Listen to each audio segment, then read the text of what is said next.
এখন আপনাদেরকে বলি যে জাগ্রত অবস্থায় যদি এই সমস্ত লক্ষণ পান, জানবেন যে আপনার কাছে বজ্জিন আছে। এক নাম্বার, কিছু মানুষের কোনো কারণ ছাড়াই মাথা ব্যথা, ঘুম ঠিক আছে, খাওয়া ঠিক আছে, কোনো টেনশন নাই, তারপরেও সারাক্ষণ মাথাটা জিমায় আর চিনচিন করে মাথা ব্যথা করে। চোখ কান এগুলোর সমস্যাই না, এমনিতে মাথা ব্যথা করছে। 2 নাম্বার, কিছু মানুষ দেখবেন ইবাদতে মোটেও মজা পায় না, নামাজ পড়তে ভালো লাগতেছে না, জিকির আজকার ভালো লাগতেছে না, তেলাওয়াত ভালো লাগছে না, আল্লাহর প্রতি বিরূপ ধারণা আসতেছে, মানুষকে দেখলেই মেজাজ খারাপ হয়ে যাচ্ছে, আব্বাকে দেখলেও মেজাজ খারাপ হয়ে যায়, আম্মাকে দেখলেও মেজাজ খারাপ হয়ে যায়। এরকম হয় কিন্তু অনেক সময়। যদি এরকম ইবাদতে বিমুখতা আসে তাহলে জেনে নেবেন যে কিছু একটা আপনার ভেতরে ঘটছে। 3 নাম্বার, মেজাজ বিক্ষিপ্ত হয়ে থাকা এবং সবসময় মেজাজ একেবারে হট টেম্পারে থাকা। ভালো কথা, আপনি সালাম দিচ্ছেন, কিছু লোক দেখবেন আসসালামু আলাইকুম বলার পরে স্যাপ করে ওঠে, কার জিনিস পাও না খালি সালাম দাও, আছে এরকম। খাবারের কথা বলতেছেন, একেবারে স্যাপ করে ওঠে, মানে রাগে যাচ্ছে, খুব রূঢ় আচরণ করছে, উগ্র মেজাজে আচরণ করছে। 4 নাম্বার। 5 নাম্বার, অনেক সময় খিঁচুনি বা মৃগী রোগী যেগুলা রয়েছে, মৃগী রোগ এটা অনেকেরই রয়েছে, আর অনেকে খিঁচুনি এই যে জিনের প্রভাবে কিন্তু অনেক সময় হয়ে থাকে। 6 নাম্বার, হঠাৎ অজ্ঞান হয়ে যাওয়া, গাড়িতে বসে আছে কোনো কারণ ছাড়া অজ্ঞান, দাঁড়ায় আছে কথা বলতেছে কোনো কারণ ছাড়া অজ্ঞান হয়ে যাচ্ছে, রাত্রিবেলায় দাঁড়ায় দাঁড়ায় গল্প করতেছে কোনো কারণ ছাড়া অজ্ঞান হয়ে যাচ্ছে। 7 নাম্বার, শরীরের কোনো অঙ্গে সবসময় ব্যথা থাকা কিংবা বিকল হয়ে যাওয়া, অথবা ছোপ ছোপ কিছু দাগ দেখতে পাওয়া।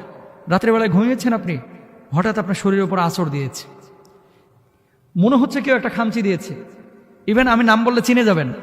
আমরা যে বিদেশে সফরে যাই, অনেক সময় এমনটা হয়েছে যে আমাদের সাথী পাশের বেডে শুয়ে আছে, পাশে আমি শুয়ে আছি, সকালবেলায় দেখতেছি পায়ের এখানে কে যেন খামচায়া পুরো দাগ করে ফেলেছে, অথচ 4 স্টার মানের হোটেল, এখানে তো বিড়াল আসার কথা না, এখানে তো মশা মাছির প্রশ্ন ওঠে না, তো খামচাইলো কে?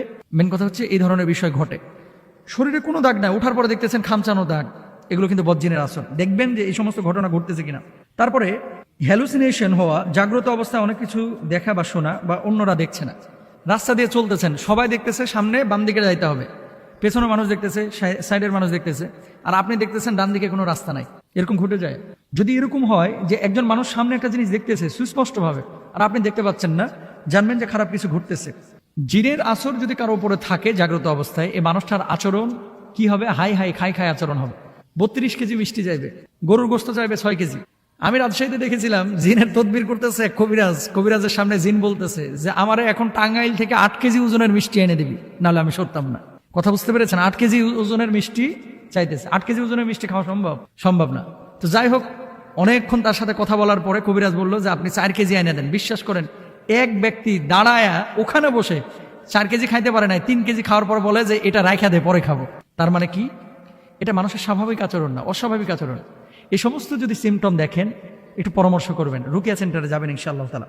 আরেকটা বিষয় আপনাদেরকে বলি, তাহলে এই সমস্ত জিনিসগুলো যদি আপনারা পান তাহলে জেনে নেবেন জাগ্রত অবস্থায় যদি এরকম কোনো ঘটনা ঘটে, জেনে নেবেন সে মানুষটি জিন দ্বারা আক্রান্ত হচ্ছে, তাহলে রুকিয়া সেন্টারে যাবেন।